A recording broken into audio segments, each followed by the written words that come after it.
Hello everyone, welcome to computer science planet. आप सभी का स्वागत है। आज का जो टॉपिक है हमारा डिस्कशन का, दैट इज स्मास। स्मास बड़ा ही इम्पोर्टेंट टॉपिक है। अगर आप लोग प्रिपेयर कर रहे हैं for HSSC, HTET, KVS, NVS, D triple SP, इन सभी एग्जाम्स के लिए अगर आप प्रिपेयर कर रहे हैं तो सारे के सारे एग्जाम्स में, या फिर आप एचएसएससी पीजीटी की बात करें, कोई भी एचएसएससी का एग्जाम, या फिर ये सारे टीचिंग एग्जाम्स की बात करें, तो स्मास से हमेशा 1 से 2 क्वेश्चन पूछा जाता है। जिसमें आप इस सेशन में क्या सीखेंगे, कितना इजी तरीके से आप समास के क्वेश्चंस को अटेम्प्ट कर सकते हैं। सिंपल सिंपल से उसके ट्रिक्स या उसके मेन कीवर्ड्स आपको पकड़ना है। On the basis of that आप लोग उस चीज को इजीली ग्रैब कर सकते हैं। ऑलरेडी मैं HSSC, HTET, D triple SP qualify कर चुकी हूँ। तो on the basis of my personal experience मैं क्या करूंगी, आप लोगों से हिंदी कवर करवाऊंगी आप लोगों को, और उसके अंदर 1 बाय 1 हम टॉपिक डिस्कस करेंगे हिंदी के, जिसमें आज हमारे जो मोस्ट इंपॉर्टेंट टॉपिक्स में काउंट किया जाता है समास, जहां से क्वेश्चन आता है, वो हम डिस्कस करेंगे बड़ा ही डिटेल में। सिंगल वीडियो के अंदर आप सारा समास का कॉन्सेप्ट क्लियर कर पाएंगे। दूसरी चीज मैं आपको सजेस्ट करूंगी, लास्ट मिनट प्रिपरेशन नोट्स जरूर बनाइए। कोई भी आप नोटबुक लीजिए, उसके ऊपर वीडियो को सबसे पहले आप देखिए, फिर उसके बाद डबल स्पीड पे अगर आप देखते हैं इसके नोट्स जो इंपॉर्टेंट पॉइंट्स हैं, so that at the last moment जब भी आपका एग्जाम होता है उसकी की पॉइंट को आप रिवाइज कर पाए, आपको बार बार वीडियो ओपन करने की जरूरत ना पड़े। और लास्ट मिनट प्रिपरेशन नोट्स क्या करेंगे, आपका एक रामबाण का काम करेंगे एग्जाम के लास्ट मोमेंट पे फॉर रिवीजन। तो लास्ट मिनट प्रिपरेशन नोट्स आपने जरूर बनाने हैं, चाहे आप कोई भी सब्जेक्ट टीच करते हैं, रीड करते हैं या स्टडी करते हैं, what ever you will do, right. अब देखिए समास होता क्या है। तो अगर आपने मेरे चैनल को सब्सक्राइब नहीं किया है तो आप सब्सक्राइब जरूर करें, और वीडियो पसंद आती है तो इसको लाइक शेयर करना ना भूलें। और टेलीग्राम चैनल जो मेरा है PRITI, डिस्क्रिप्शन बॉक्स में भी इसका लिंक मैंने दिया हुआ है, आप वहां से भी ऐड हो सकते हैं। ठीक है जी। अगर आप लोग कोई भी क्वेरी पोस्ट करना चाहें, देन नो डाउट CS, यहाँ पे क्वेरी कोई भी सब्जेक्ट रिलेटेड आप पोस्ट कर सकते हैं, क्योंकि मेरा जो दूसरा मेन सब्जेक्ट है दैट इज कंप्यूटर साइंस, जिसकी ऑलरेडी मैंने चैनल पे वीडियोस अपलोड कर रखी हैं, और कॉन्टिन्यूसली हम लोग उनकी वीडियोस भी क्या करेंगे, अपलोड मैं करती रहूंगी आप लोगों के लिए। ठीक है जी। अब देखिए, फर्स्ट थिंग इज, सबसे पहले आपको ये पता होना चाहिए स्मास होता क्या है। तो स्मास क्या होता है, 2 या 2 शब्दों के मेल से जो नया शब्द बनता है, एक शब्द मेरा ये है, दूसरा मेरा ये है, दोनों को जुड़ के जो नया शब्द आया वो क्या कहलाएगा, स्मास, या फिर उसको आप क्या बोल सकते हैं, समस्त पद। ठीक है जी। अब आप पूछेंगे समस्त पद क्या होता है, वो भी मैं आपको बताऊंगी। सबसे पहले आपने ये ध्यान में रखना है कि 2 शब्दों के मेल से जो एक नया शब्द बना, दैट इज कॉल्ड समास। ठीक है जी। और उसको आप बोल सकते हैं समस्त पद। डेफिनेशन में आपने कंफ्यूज नहीं होना, चाहे वो समास बोले या फिर समस्त पद बोले। ठीक है जी। इस मेल की प्रक्रिया को क्या बोला जाता है, समास। समास होने पर बीच की विभक्तियों, शब्दों और आदि अव्ययों का लोप हो जाता है। विभक्ति हम अलग टॉपिक में डिस्कस करेंगे, अलग वीडियो के अंदर। ठीक है जी। अव्यय भी अलग में डिस्कस करेंगे। अभी सिर्फ समास के ऊपर आप लोगों ने फोकस करना है और इंपॉर्टेंट पॉइंट्स को नोट डाउन करते जाना है। लेट्स सपोज, जैसे कि गंगा का जल। ठीक है जी। गंगा का जल, अगर मैं इसके समास की बात करूं तो समास इसका क्या बनेगा, इसको जोड़ दिया जाएगा, गंगा जल। क्या बन गया, गंगा जल। जो यहाँ पे एक पर्टिकुलर क्या आया है, कर्ता ने कर्म को करण से, यहाँ पे ये क्या आता है, कारक आ गया, या कोई विभक्ति आ जाती है, या कोई और शब्द अव्यय आ जाता है, उसका क्या हो जाता है, लोप। तो सिर्फ ये क्या बच गया हमारे पास, गंगा जल। तो कंक्लूजन क्या निकला, समास का तात्पर्य क्या है, संक्षिप्ति करण, उसको संक्षिप्त रूप के अंदर किसी भी वर्ड को, किसी भी शब्द को क्या करना, लिखना, क्या कहलाता है, समास। आई होप आप लोगों को ये डेफिनेशन क्लियर हो चुकी होगी। अब मैं आपको बताती हूँ समस्त पद क्या होता है। बार बार आपके पास एक वर्ड आएगा पूर्व पद, उत्तर पद, जो भी डेफिनेशंस आएंगी उसमें पूर्व पद और उत्तर पद आएगा। अब आपको ये पता होना चाहिए पूर्व पद क्या होता है और उत्तर पद क्या होता है। समास में आपके पास दो पद हैं, जैसे कि गंगा जल, ठीक है जी, गंगा जल। तो पहला जो आपके पास पद होगा, फर्स्ट जो है ये गंगा, एग्जाम्पल भी लिया है मैंने, ये जो गंगा जल है इसका जो फर्स्ट पद है इसको क्या बोला जाएगा, पूर्व पद। गंगा क्या बनेगा, पूर्व पद। अब आपके पास ट्रिक आपने कैसे याद रखनी है कि जब आपके पास पूर्व में कुछ आया, मीन्स पहले कुछ आया, उसको क्या बोलोगे, पूर्व पद। जो चीज आपकी क्या आई, पहले आई। अब पहले आई उसका आपने क्या दिया, उत्तर दिया। आई तभी तो आपने उसका उत्तर दिया। कोई चीज या कोई क्वेश्चन आपके पास आया ही नहीं होगा पहले, तो आप उसका उत्तर दे ही नहीं सकते। तो इससे कंक्लूजन निकला कि हमेशा जो पहला पद होगा उसको बोला जाएगा पूर्व पद, और लास्ट का जो होगा उसको बोला जाएगा उसका उत्तर पद। क्लियर। अगर किसी भी स्टूडेंट को कोई डाउट आता है तो इधर आप टेलीग्राम पे मुझे क्वेरी पोस्ट कर सकते हैं या फिर कमेंट सेक्शन में पोस्ट कर सकते हैं, ठीक है जी। तो स्टार्टिंग का जो पद होता है, स्टार्टिंग का जो पोर्शन होता है उसको बोला जाता है पूर्व पद, और लास्ट का जो पोर्शन है, लास्ट का जो वर्ड है उसको बोला जाता है उत्तर पद। ओके। उसके बाद एक अलग टर्म आती है समास विग्रह। दिस इज समास विग्रह। ओके। विग्रह का मतलब होता है किसी चीज को क्या कर देना, अलग कर देना या डिफरेंशिएट कर देना, ठीक है जी। समास के जब कोई भी शब्द होता है उसको जब आप सेपरेट कर देते हो, अलग अलग कर देते हो, उसको बोला जाता है उसका विग्रह कर देना, अलग कर देना। समासिक शब्दों के बीच के संबंध को स्पष्ट करना क्या कहलाता है, समास विग्रह।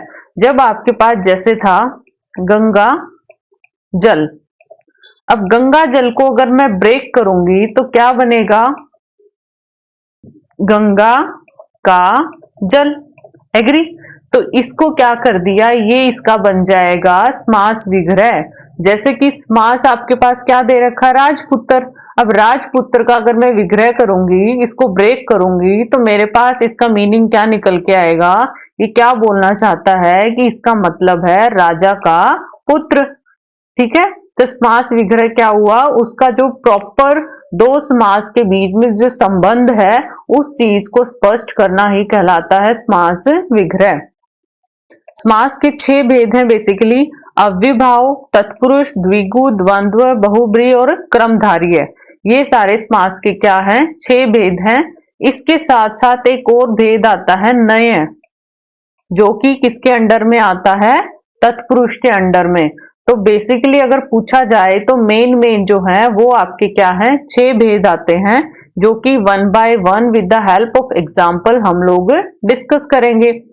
तो सबसे पहले आता है अव्ययभाव समास, ठीक है। अव्ययभाव समास, अव्ययभाव समास को आप कैसे पहचानोगे, इसमें समस्त पद क्या बन जाता है, अव्यय, ठीक है। स्टार्टिंग वर्ड क्या है, अव्यय, इसी से आपने क्या निकाला, बाकी किसी में नहीं है ये वर्ड, ठीक है। तो जहां पर आपका जो पूरा पद है, समस्त पद क्या था, पूर्व प्लस उत्तर, पूर्व प्लस उत्तर क्या था, समस्त पद। तो दोनों मिलके क्या बना, समस्त पद बना। तो जब वो आपका अव्यय बन जाता, अर्थात समास होने के बाद उसका रूप कभी नहीं बदलता, इसके साथ विभक्ति चिन्ह भी नहीं लगता, उसको बोला जाता है अव्ययभाव समास।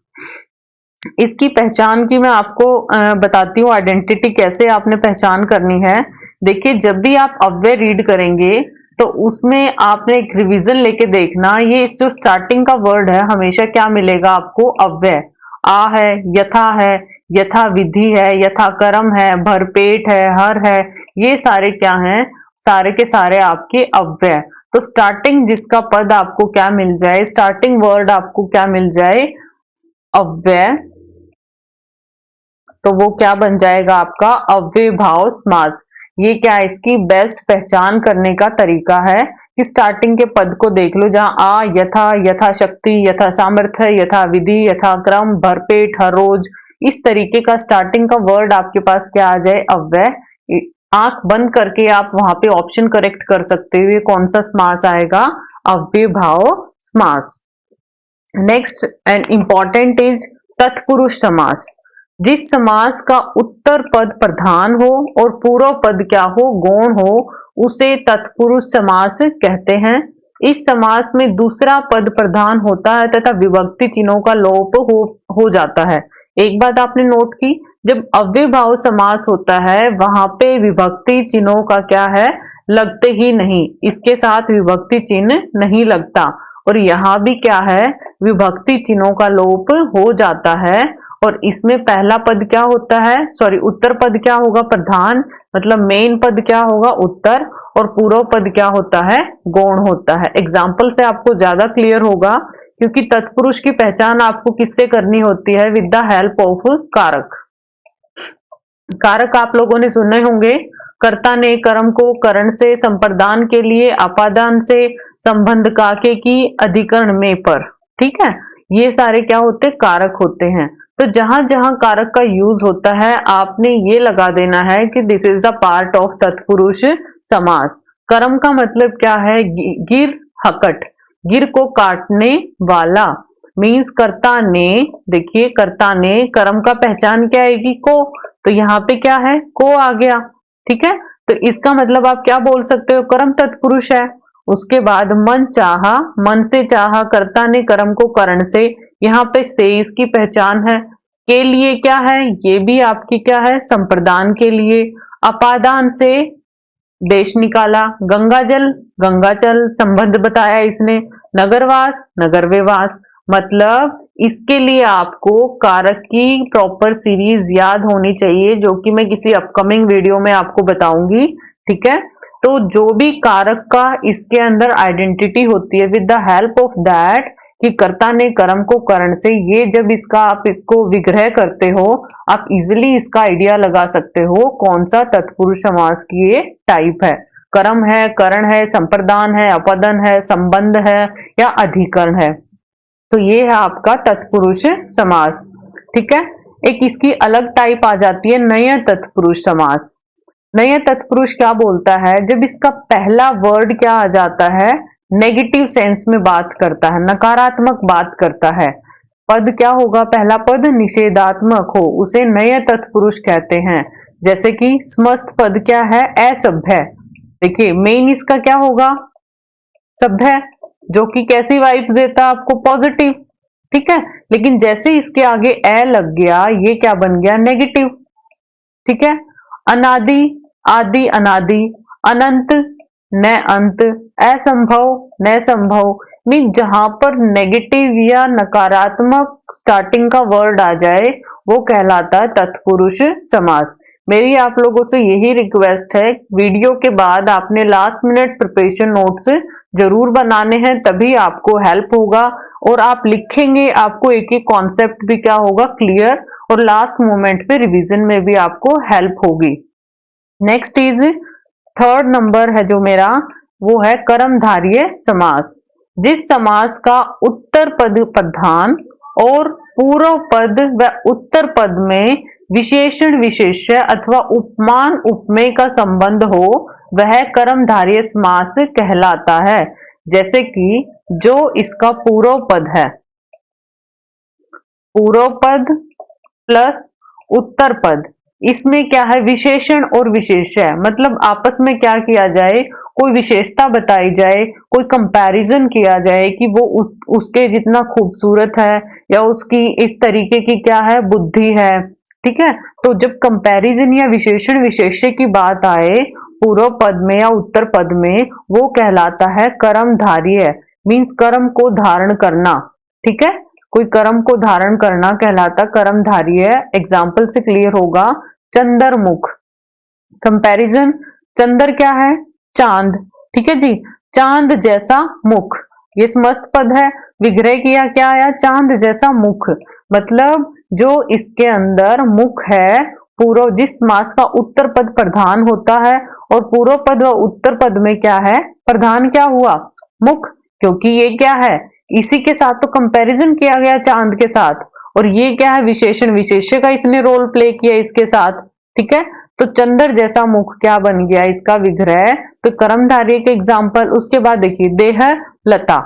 ठीक है, उत्तर पद प्रधान क्यों है, क्योंकि किसके साथ क्या किया गया है, लता का कंपैरिजन किया गया है, किसके साथ किया गया, देह के साथ किया गया है, कि देह रूपी लता, नील कमल, नीला कमल, सज्जन, अच्छा जन या फिर सतजन, दिस इज कॉल्ड आपका कर्मधारय समास। द्विगु समास, जिस समास का पूर्व पद क्या है, संख्यावाचक हो, मीन्स फर्स्ट वर्ड ही आपका क्या बन जाए, संख्यावाचक विशेषण आ जाए, उसको बोला जाता है द्विगु समास।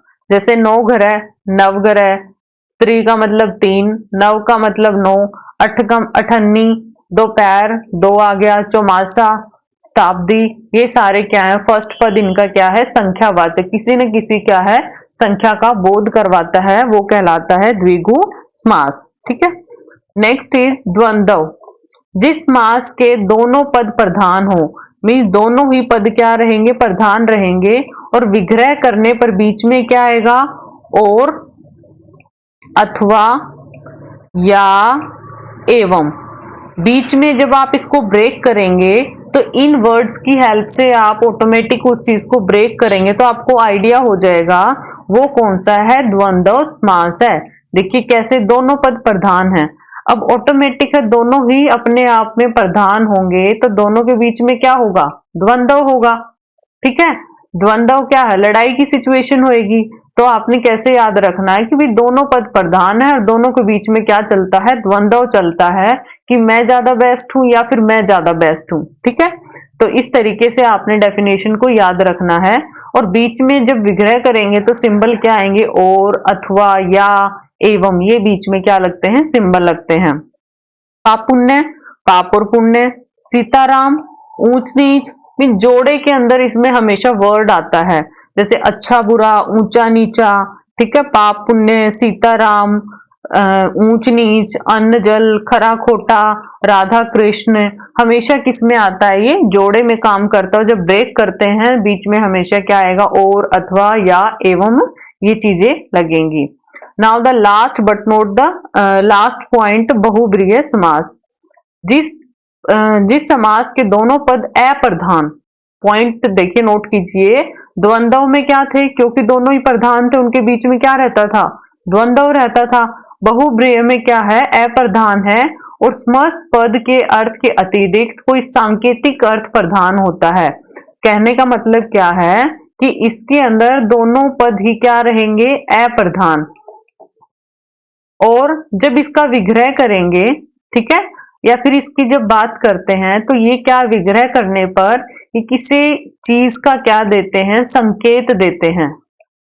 ठीक है, संकेत देते हैं, सांकेतिक काम करते हैं, तो इसको बोला जाएगा बहुब्रीहि समास। देखिए जी एग्जाम्पल देखिए, इससे क्लियर होगा आपको।